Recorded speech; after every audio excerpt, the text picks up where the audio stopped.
बिस्मिल्लाहिर्रहमानिर्रहीम। My name is Syed Fakhar Abbas Zaidi and study abroad sponsor at Vaxon consultants. आज जो शख्सियत हमारे साथ मौजूद हैं वो किसी तारुफ़ तो मोहताज नहीं है। उनका नाम है doctor Rafiq Dar.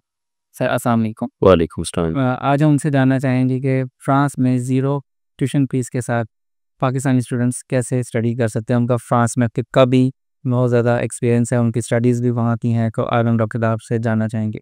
Ji doctor Dar please. Thank you Zaidi, thank you. Sir France के अंदर पाकिस्तानी स्टूडेंट्स किस तरीके से हमारे वैक्सन के स्टूडेंट्स किस तरह से एक्सेल कर सकते हैं? आपका खुद का भी बहुत ज़्यादा एक्सपीरियंस है वहाँ।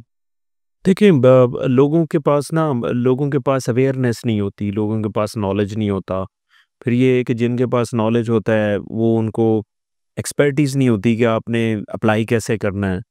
फिर अप्लाई करने के ऊपर आपने कोई रिसर्च प्रपोज़ल लिखना है या स्टेटमेंट ऑफ पर्पज़ है या मोटिवेशन लेटर है, कि इस तरह के एक पूरी फ़ाइल तैयार करना ये बड़ा इम्पोर्टेंट चैलेंज होता है। लेकिन जहाँ पे आपने बात की ना फ्रांस में स्टडी के लिए बड़ा इंटरेस्टिंग माहौल है। ये ज़ीरो ट्यूशन फ़ी के साथ आप इवन मास्टर कर सकते हैं। और बहुत सी यूनिवर्सिटीज़ जो है ना, आपको पता है वैसे तो पूरा यूरोप जो है उनमें बहुत से ऐसे कंट्रीज़ हैं जो जो फ्री एजुकेशन है। अब ज़ाहिर है फ्री एजुकेशन में ज़ाहिर है जो पाकिस्तान जैसे कंट्री से लोग जाते हैं उनको ट्यूशन फ़ी तो माफ़ हो सकती है, लेकिन बाकी खर्चे ज़ाहिर है ऑब्वियसली आपने करने होते हैं। लेकिन फ्रांस जैसे कंट्री में एक वेलफेयर स्टेट है जिसमें आपको मेडिकल इंश्योरेंस ये काफ़ी चीज़ें एज ए स्टूडेंट आपको फ्री में मिल जाती। आपने सिर्फ अपनी पॉकेट मनी अरेंज करनी होती। और मेरा जो अपना एक्सपीरियंस है, मेरा ख्याल है कि फ्रांस में जो पॉकेट मनी है ना, वो इतनी है अगर आप पाकिस्तान में किसी अच्छी प्राइवेट यूनिवर्सिटी से पढ़ते हैं तो उतना ही खर्चा होता है। हाँ। तो लैंग्वेज इंग्लिश में ही होते हैं कोर्सेज़ के? हाँ, ये बड़ा अच्छा क्वेश्चन है। बिल्कुल फ्रेंच कोर्सेज़ होते हैं, बहुत ज़्यादा मास्टर प्रोग्राम फ्रेंच में भी होते हैं, लेकिन इंग्लिश में भी बहुत सी यूनिवर्सिटी जो हैं वो ऑफ़र करती हैं, जो इंटरनेशनल स्टूडेंट्स के लिए होते हैं, वो भी पब्लिक सेक्टर यूनिवर्सिटीज़ में होती, जिनमें साल की जो फ़ी है वो ना होने के बराबर होती है, यानी कि 200 यूरोज़ के करीब। उसमें भी वो आपको कुछ कार्ड-शार्ड मिल जाते हैं और उसमें कुछ डिस्काउंटेड चीज़ें होती हैं।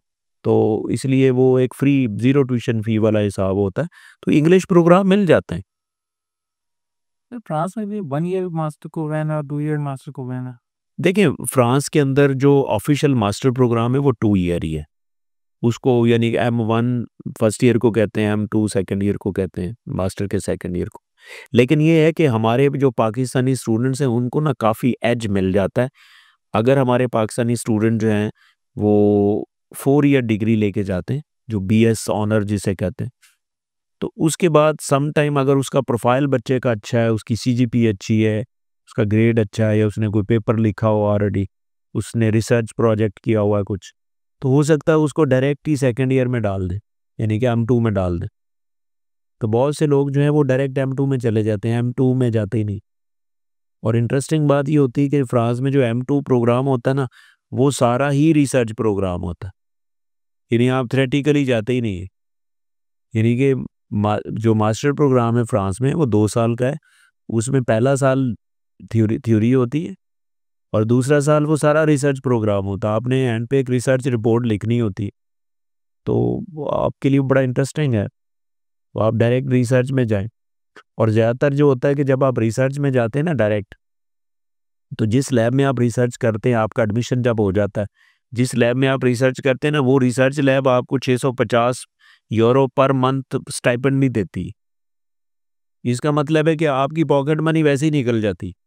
हाँ, यूजुअली आपका जो ऑफ़िशियल इवन एम्बेसी भी आपसे माँगती है ना, जो कि फ्रांस में 1 महीने के रहने का जो पॉकेट मनी जो स्टूडेंट के लिए होती है ना, वो 650 यूरो तक होती।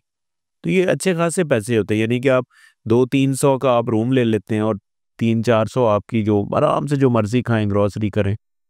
तो ये अच्छी अमाउंट है स्टूडेंट के लिए। 650 अगर आपको लैब से मिल रहा है, तो उससे उसके लिए इंटरेस्टिंग ये होता है कि जब आप लैब कर रहे होते हैं, मास्टर का साल आपने स्पेंड करना है, तो you can also find some PhDs, doctoral opportunities भी आप देख सकते हैं।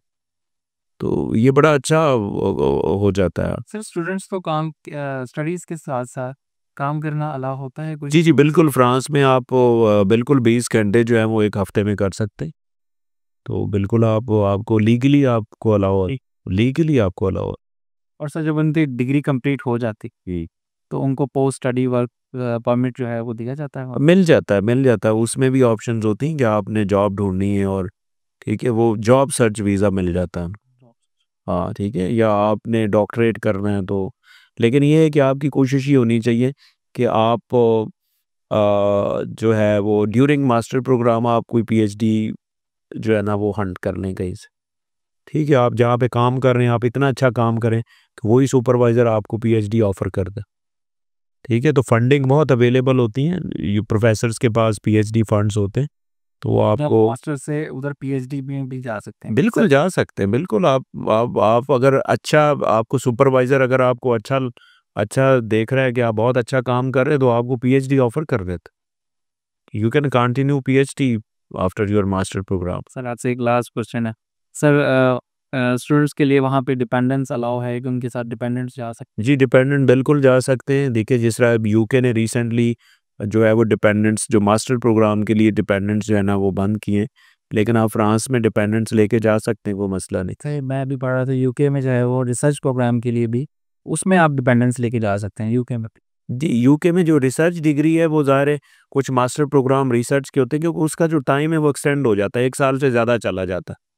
तो इसीलिए वो कहते हैं कि आप जो मास्टर प्रोग्राम रिसर्च वाला है उसमें आप ला सकते हैं, लेकिन जो सिंपल मास्टर है उसमें नहीं लेके जा सकते। अच्छा डॉक्टर साहब ये बताएं कि अप्लाई करने वालों के लिए क्या-क्या चैलेंजेस हो सकते हैं स्टूडेंट्स के लिए? अच्छा ज़ैदी पता है क्या है? मैंने पहले भी जैसे ज़िक्र किया कि हमारे बच्चे ग्रेड्स में बिल्कुल ठीक हैं, कोई इशू नहीं होता, अच्छे ग्रेड्स हैं, अच्छी स्टडीज़ हैं, technically they are very solid and strong. लेकिन मसला ये आता है कि अपने आप को प्रेज़ेंट करने में मसला आता है, कि आपने अप्लाई कैसे करना है, आपने सीवी कैसे तैयार करनी है, आपने रिसर्च प्रपोज़ल या मोटिवेशन लेटर कैसे लिखना है, स्टेटमेंट ऑफ पर्पस लिखना नहीं आता। तो जब आपका जो फाइलिंग है या एप्लीकेशन इतनी अच्छी नहीं होगी ना, तो उसके ऊपर जो स्क्रीन आउट होने के यानी कि फ़िल्टर होने के चांसेस हैं वो कम हो जाते हैं। तो फिर इन केस कहीं कोई बच्चा इंटरव्यू में आ भी जाता तो इंटरव्यू में ज़रा उसके लिए प्रॉब्लम होता है। तो हमारे यहाँ सॉफ्ट स्किल में कम्युनिकेशन में बड़े प्रॉब्लम है।